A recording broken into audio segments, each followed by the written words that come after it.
할렐루야, 반갑습니다. 성령의 시각으로 본 요한복음 39번째 시간으로 예수님의 담화 5번째 중에 예루살렘에서의 담화 3번째 시간으로 생수의 강이신 예수님, 생수의 강이신 예수님이라는 제목으로 요한복음 7장 37절에서 52절의 말씀을 가지고 오늘을 나누고자 합니다. 자, 지금 이 예루살렘에서의 대화, 특히 초막절에서 계속 대화가 지속되고 있는데, 이제는 이 초막절의 마지막 쯤에 이제 초막절이 끝나갈 무렵에 예수님께서 거의 이 결론과도 같은 말씀, 다시 말해서 초막절에 계속 긴 말씀을 하셨는데, 이제 이 초막절의 대화를 끝내고자 하는 최종적인 말씀과 같은 말씀을 하셨는데, 그 말씀이 바로 누구든지 목마르거든 내게로 와서 마시라. 나를 믿는 자는 성경의 이름과 같이 그 배에서 생수의 강이 흘러나리라 라는 말씀을 하신 거예요. 자, 이 말씀을 하고 난 다음에 이 유대인들의 무리 사이에서 이 쟁론이 이루어지고, 또 예수님을 체포로 갔던 사람들이 예수를 잡지 못하고 돌아오는 역사가 일어나게 되어지죠. 자, 이 바리새인들은 이 잡으러 갔던 사람들이 그 사람들에게 추궁을 하니까 그 사람들이 뭐라고 말하냐면, 그 사람처럼 말하는 사람을 이때까지 없었다고 이렇게 말을 합니다.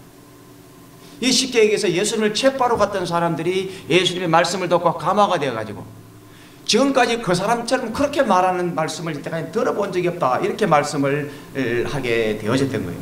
그러니까 그 사람들이 갑자기 위기감을 느끼면서 너희도 미혹되었느냐 이렇게 얘기를 합니다.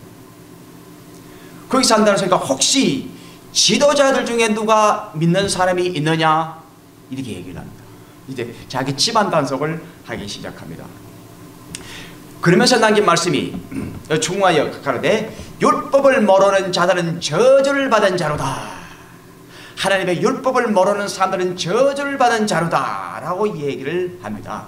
당시 이 사람들의 머릿속에는 모세의 율법이 곧 하나님이고 하나님의 말씀이고, 또 모세의 율법의 시각이 하나님에 대한 신앙의 전체를 대변하고 있었기 때문에 그건 당연한 얘기인 것이죠. 자, 오늘날 우리 크리스찬들에게 성경 말씀을 안 믿고 성경책을 무시하고 하는 사람들에게 성경에 입각해서 그 사람들을 판단하고 하는 것과 별반 차이가 없는 거죠. 자, 이때 이 일이 끝나고 난 다음에 니고데모라는 사람이 등장을 해가지고 이 유대인들의 그러한 태도를 책망하는 그런 내용이 오늘 이 본문에 등장되어집니다. 자, 그러면 이제 하나씩 살펴보도록 하겠습니다. 자, 제일 첫째, 생수의 강이라고 하는 선언의 배경. 자, 이 생수의 강이라고 선언했던 그 배경을 살펴보도록 하겠습니다. 이 유대인들은 이 초막절 축제 동안에 실로암 연못에서 물을 길어와 가지고 성전 제단 서편에 이 물을 붓는 그런 의식이 있었다는 거예요. 자, 이러한 배경이 이 생수의 강이다라고 하는 말씀하는 직접적인 배경이 되었다고 이제 일반적으로 해석하고 있는데, 사실 성경 전체적으로 보면 주님은 이미 이 수가성 여인과의 대화 속에서 스스로가 이미 생수의 근원임을 밝히셨던 겁니다. 그 여인에게 내가 하나님의 선물과 내게 물을 좀 달라는 이가 누구인 줄 알았더라면 내가 그에게 구하였을 것이요 그가 생수를 주었을 것이다, 이렇게 말씀하시고, 또 내가 주는 물을 마시는 자는 영원히 목마르지 아니하리니 그 속에서 영생하도록 솟아나는 샘물이 되리라. 그 속에서 영생하도록 솟아나는 샘물이 되리라. 바로 오늘 나는 이 생수의 강이라고 선언하신 그 말씀과 똑같은 말씀을 이미 이 니고데모의 대화 속에서 예수님이 이미 말씀하신 거예요. 다시 말해서 니고데모의 대화 속에서 우리 예수님은 구원을 얘기했고 심판을 얘기했고 아들의 권위에 관해서 말씀을 하셨고 또 이 생수에 관한 말씀을 하셨는데, 바로 이 니고데모와 1대1로 나눴던 이 대화를 예루살렘에 올라가서 유대인들과 대화할 때도 똑같이, 자, 니고데모와 1대1로 나눴던 대화를 똑같이 거기에 가서 말씀을 전하는 모습을 이 현장에서 확인할 수가 있죠. 자, 그렇기 때문에 예수님이 하신 이런 1대1의 대화가 결코 여기서 끝이지 아니했습니다. 그러니까 많은 분들이 그 메시지를 전하실 때 보면, 자, 이 귀한 얘기를 1대1로 얘기했다, 한 사람한테만 얘기했다라고 얘기를 하는데 그게 아닙니다. 다시 유대인들에게 한 사람하고 얘기했던 그 내용을 다시 그대로 다시 증거하는 모습을 이 요한복음에서 확인할 수가 있다는 거예요. 자, 뿐만 아니라 이 구약 성경에서 이 생수에 관한 말씀이 여러 구절에도 나옵니다. 자, 물이 끊어지지 아니하는 셈으로 인도하신다라고 이사야 58장 11절에서 말씀했고, 그 다음에 이사야 44장 3절에는 나는 목마른 자에게 물을 주신다라고 말씀하셨습니다. 나는 목마른 자에게 물을 주신다. 바로 여호와 하나님께서는 목마른 자에게 물을 주신다고 말씀하셨습니다. 자, 그렇기 때문에 우리 예수님께서 이 세상에 오셔서 내가 바로 생수요, 내가 바로 생수를 공급한다고 말씀하심으로써 구약 성경에서 말씀하고 계시는 여호와 하나님과 자기와 등치시키고 있음을 이 본문에서 확인할 수가 있습니다. 또한 특히 이 요한복음 7장 16절에서도 예수께서 대답하시되 내 교훈은 내 것이 아니요 나를 보내신 이의 것이다 라고 얘기하시면서 계속 예수님께서 말씀을 하시면서 바로 날 보내신 아버지와 이게 등치시키는 그런 말씀을 계속해서 해나가고 계시다는 거예요. 특히 이 생수에 관한 이 메시지는 곧 이제 성령에 관한 메시지로 이어지기 시작하죠. 자, 그래서 두 번째는 요한복음엔 만 이 말씀이 있고 이는 성령을 뜻한다라는 예수님 사도 요한이 달고 있는 주석의 말씀입니다. 자, 요한복음에만 이 생수의 강이라는 이 말씀이 있고 이 사복음서 중에서는 이 생수의 강이라고 하는 것은 곧 성령을 가리켜 말씀하는 것이다 라고 사도 요한이 이 말씀을 주석했다는 거예요. 이게 얼마나 중요한지 몰라요. 이것이 왜 중요한가 하면 이 강의는 요한복음을 성령의 시각으로 제가 성령의 시각으로 보아야 할 요한복음이라는 제목으로 이 강의를 하고 있잖아요. 자, 그런데 이 사도 요한이 이 성령의 시각으로 성령을 가리켜서 말씀하신 것이다 라고 하는 이 주석을 달고 있다는 거예요. 이게 얼마나 중요한지 몰라요. 자, 제가 본문을 한번 볼게요. 자, 명절 끝날 곧 큰 날에 예수께서 서서 외쳐 가라사대 누구든지 목마르거든 내게로 와서 마시라. 자, 누구든지 목마르거든 내게로 와서 마시라. 아까 이사야에서 나는 목마른 자에게 생수를 준다고 얘기했잖아요. 이제 예수님께서 와서 누구든지 목마르거든 내게로 와서 마시라. 자, 지금 예수님께서 누구한테 얘기했습니다. 내게로 와서 예수님께로 와서 마시라고 얘기를 하고 있습니다. 예수님께로.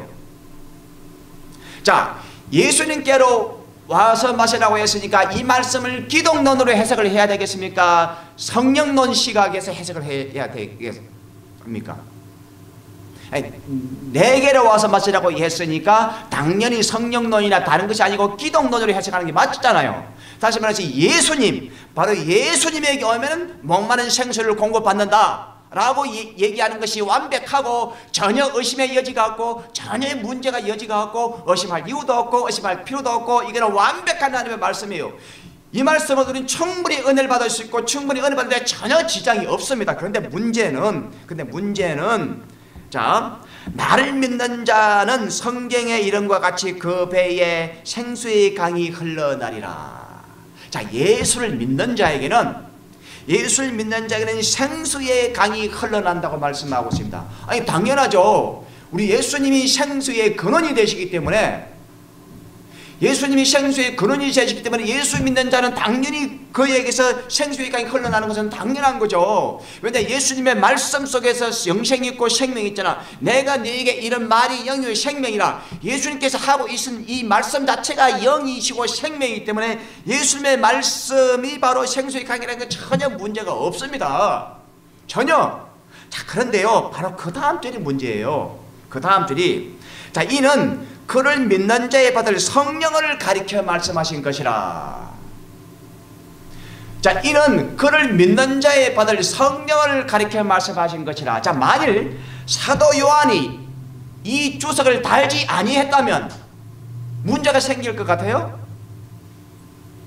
자, 사도 요한이 이 주석을 달지 아니했다면, 아니해도 이 성경을 이해하고 우리가 은혜 받는데 전혀 문제가 없습니다. 전혀. 자, 그런데 왜 사도 요한은 이는 그를 믿는 자에 받을 성령을 가리켜 말씀하신 것이라고 하는 사도 요한이 주석을 달아놨다는 거예요. 자, 지금 이 유대인들과 대화 속에 유대인들은 이것이 성령을 가리켜 말씀하신 것을 몰라요. 또한 우리 예수님께서도 지금 유대인들과 대화 속에, 자, 지금 내가 말하는 이 생수의 강은 성령을 가리켜 말씀하신 것이다 라고 하는 부연 설명을 한 적이 없어요. 전혀 부연 설명을 한 적이 없어요. 전혀. 자, 지금 이 요한복음을 읽고 있는 우리 독자만이 이 말씀은 성령을 가리켜 말씀하신 것이다 라고 우리한테 주석을 붙여서 친절하게 알려주고 계시는 거예요. 무슨 얘기냐? 내가 왜 이 요한복음을 성령의 시각으로 봐야 된다고 얘기를 하는가 하면, 기독론 시각으로, 다시 말해서 예수님의 시각으로 해석해도 전혀 문제가 없지만 사도 요한은 왜 이는 자, 분명히 그렇게 얘기했잖아요. 제가 다시 강조합니다. 누구든지 내게로 와서 마시라. 예수님께로 가면 생수를 공급받습니다. 그러면 예수 믿으면 생수를 공급받습니다. 예수 믿으면 생수를 얻습니다 라고 얘기해도 전혀 문제 없어요. 그렇지만 사도 요한은 여기서 끝이지 아니하고 이는 믿는 자에 받을 성령을 가리켜 말씀하신 것이다 라고 주석을 달고 있다는 거예요. 다시 말해서 기독론 시각, 예수님의 시각에서 끝쳐도 되지만 사도 요한은 이건 성령을 가리켜 말씀하신 것이다 라고 주석을 달고 있다는 거예요.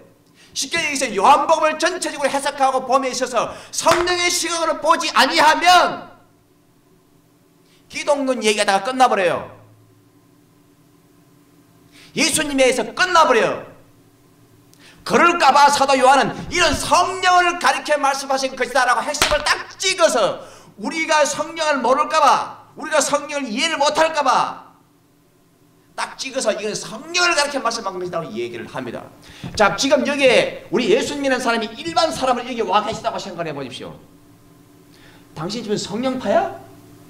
당신 오순절파야? 왜 이게 성령이 왜 나와요 여기서?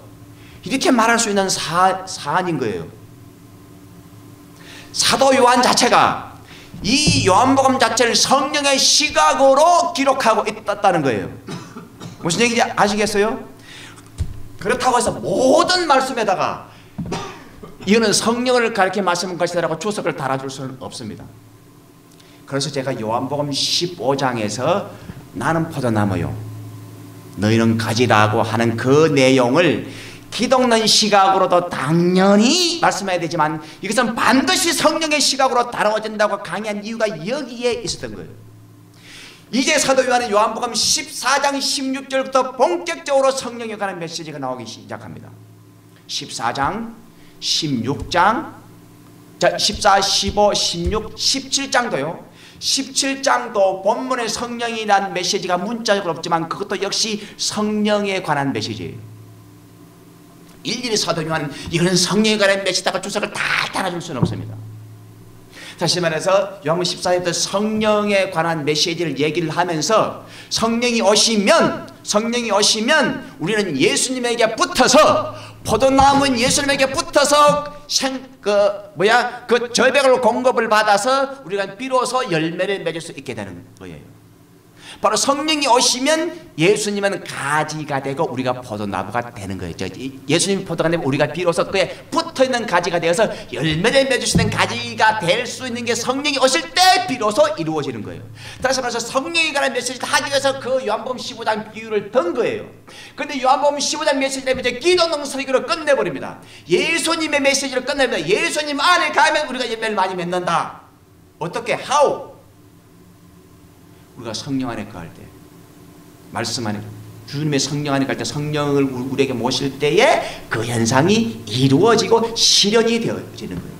다시 말해서 요한복음 15장은 성령의 시각으로 해석을 돼야 되는 것처럼 오늘 이 본문도 성령의 시각으로 해석을 하라고 사도 요한이 주석을 달고 있다는 겁니다. 그 얘기는 무슨 얘기냐? 이 요한복음 전체를 성령의 시각으로 해석을 할 때에 사도 요한이 말하고자 하는 이 본래의 목적, 그가 우리의 구세주요, 그가 우리의 죄를 사해 주는 그런 그 본chất 사실을 깨닫게 해주시는 것도 성령이요, 그걸 믿게 해주는 것도 성령입니다. 지금 이 유대인들에게 7대 이적을 보여주고 7대 자기선을 보여주고 예수님이 그렇게 훌륭하게 아무리 얘기해도 이들이 깨닫지를 못합니다.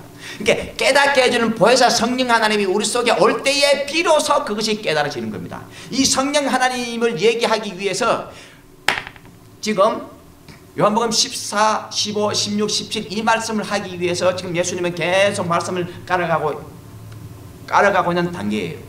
자, 그렇게 해서 이 말씀을 통하여서 우리에게 성령의 시각으로 요한복음을 해석해야 된다는 단초를 이 말씀 속에서 제공하고 있다는 겁니다. 자, 여기서 우리가 하나 또 깨달아야 될 사실이 두 가지가 있습니다. 하나는 자, 믿는 자의 받을 성령이라고 말씀을 했습니다. 자, 믿는 자의 받을 성령. 자, 여기서 12 제자가 받아야 될 성령이라고 표현하지 아니했고, 제자들이 받아야 될 성령이라고 표현하지 아니했고, 믿는 자의 받을 성령이라고 얘기를 했습니다. 자, 여기서 저는 항상 이 신학에 관해서 많은 공부를 했고 또 많이 다툼 속에서 현장에 있어 봤지만, 대부분의 사람들이 이 미묘한 차이를 제대로 연구하지 않고 자기가 공부하고 자기가 그 소속된 어떤 특정 교단의 입장만으로 그냥 쉽게 판단해 버리기 시작합니다. 근데 뭐 믿는 자에 받을 성령이라고 얘기를 했습니다. 그러나 우리가 알고 있는 신학은 믿는 자에 받을 성령이 아니고 성령으로 예수를 믿게 되는 거예요. 성령으로 예수를 믿게 되는 거기 때문에 믿는 자에 받을 성령이라는 말에 성립이 되지 않습니다. 우리 일반적인 신학은. 근데 여기는 믿는 자에 받을 성령이라고 얘기를 합니다. 다시 말해서 믿는 게 먼저 언급되고 있다는 겁니다. 그렇다면 감리교나 오순절이나 이런 데에서 퍼스트 블레싱, 세컨드 블레싱을 얘기하는 사람들의 얘기를 근거를 제공해 주는 구절이 될 수 있다는 거예요. 무슨 얘기냐? 성경에는 이렇게 주장하는 내용도 있어요. 다시 말해서 어느 특정 신앙만 수용하고 어느 특정 신앙은 틀렸다고 무시할 것이 아니라 다양한 시각으로 다양한 신앙의 모습으로 우리가 하나님의 세계와 말씀을 이해할 수 있다는 거예요. 여기 보면 믿는 자에 받을 성령입니다. 특히 12 제자들의 경우는 이미 믿고 있습니다. 물론 그 믿음은 언제든지 떠나볼 수 있는 믿음이고 언제든지 흔들릴 수 있는 수준의 믿음이 이미 믿고 있었고, 이후에 오순절날 정식으로 성령을 받게 되어지기 때문에 이미 얘들은 이미 믿는 자예요. 그러면 여기서 12 제자, 이제 많은 신학자들이 이건 12 제자들한테 국한된 것이고 초대교회 사도들한테 국한된 것이 오늘날에 그것이 그대로 우리에게 적용되지 않는다고 해석을 합니다. 그것도 맞는 얘기예요. 절대로 틀린 얘기 아니에요. 제가 하고 싶은 얘기는 누가 맞다 틀려 그 얘기를 하고 싶은 것이 아니라, 여기서 믿는 자에 받을 성령이라고 말씀하시면서 단순히 12 제자들이나 초대교회나 이 시대에 국한될 뿐만 아니라 후일에 우리 믿는 사람들에게도, 후일에 믿게 될 사람들 얼마든지 이런 사례는 일어날 수 있어요.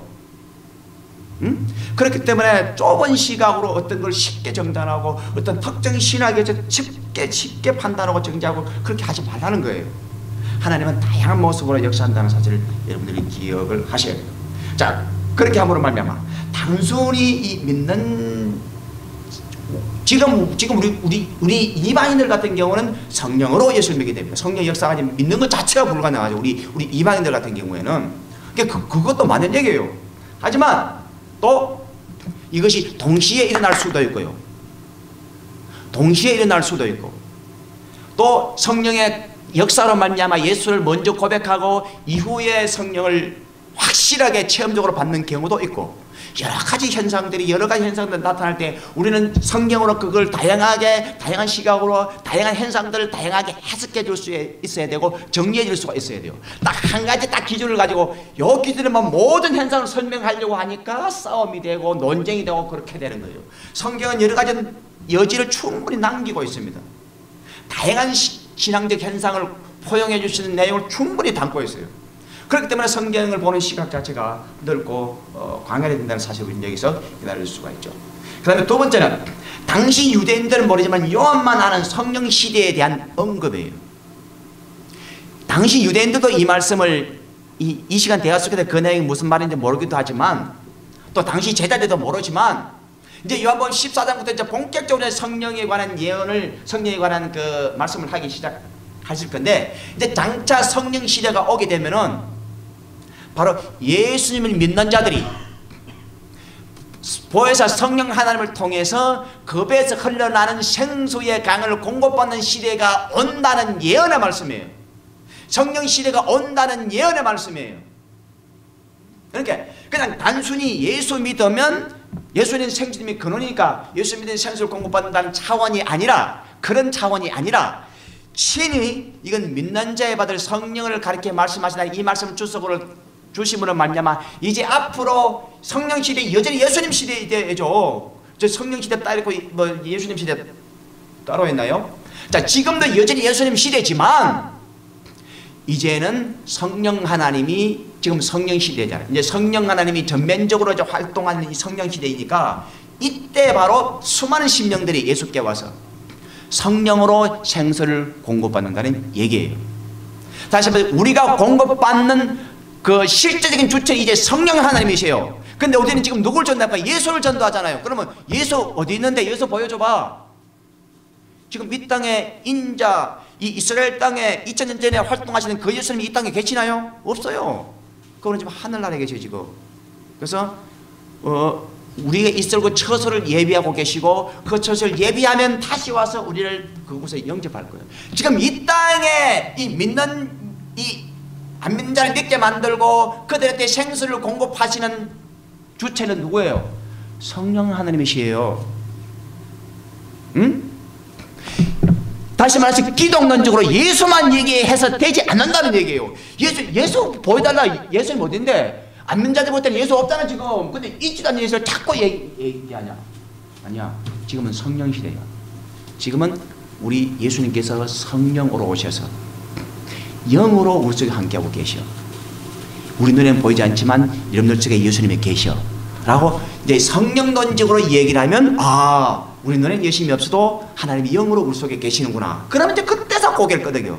근데 온전히 복음 전할 때 성령론적으로 빼고 기독론적으로만 얘기하니까 우리 눈앞에 보이는 이스라엘 땅에 다니는 그 예수님만 얘기하게 되면 그 예수님 지금 없잖아 여기에. 이스라엘 땅 여기 없잖아. 근데 있지도 않는 걸 자꾸 얘기하니까 안 믿는 사람들이 그걸 갸동갸동 하게 되는 거예요.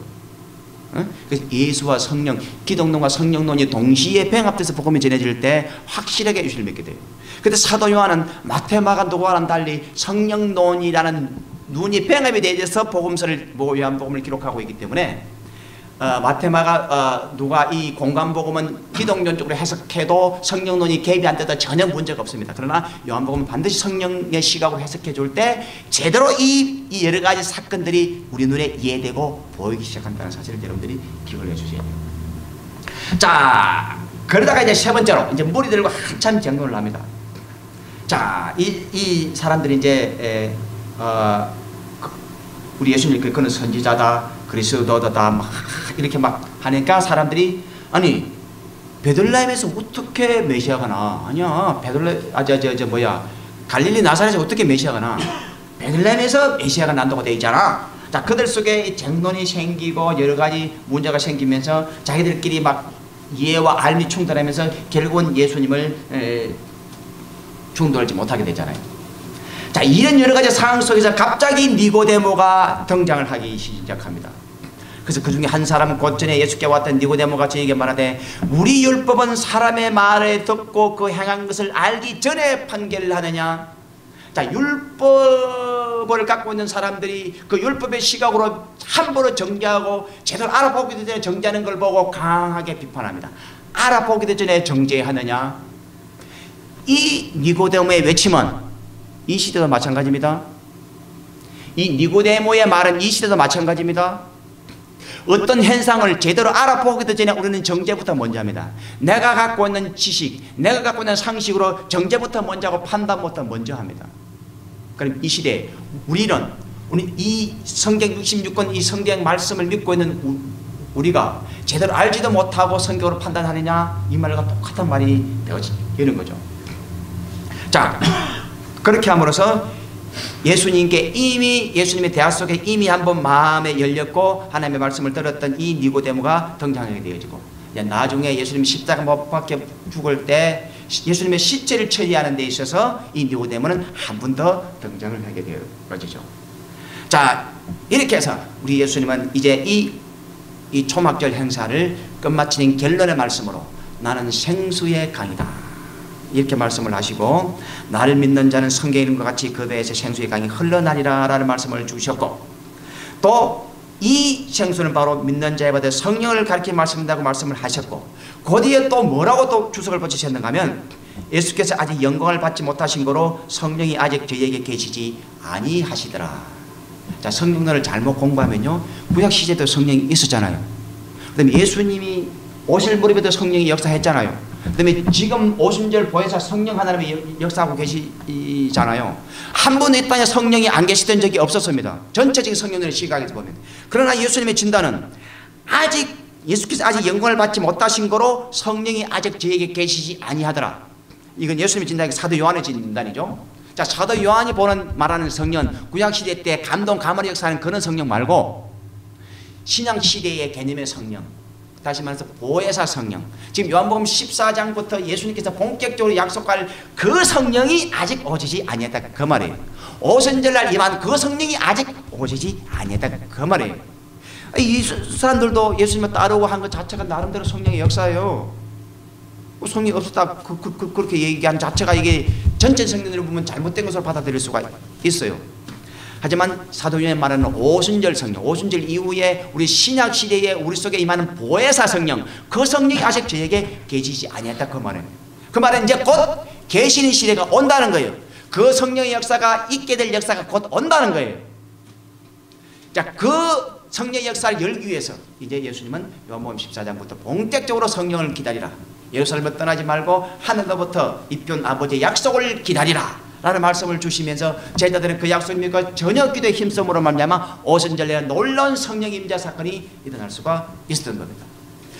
그래서 요한복음은 성령의 시각으로 이해해 줄 때 이런 말씀들이 이해가 가고, 사도 요한이 이런 주석들이 일일이 다 안 드리겠어도 기독론과 성령 시각으로 동시로 요한복음을 이해할 때 요한복음을 제대로 이해될 수 있다는 이런 말씀을 드리고, 성령의 충만함으로 말미암아 말씀을 제대로 깨닫는 저와 여러분들 될 수 있기를 주님의 이름으로 부탁합니다.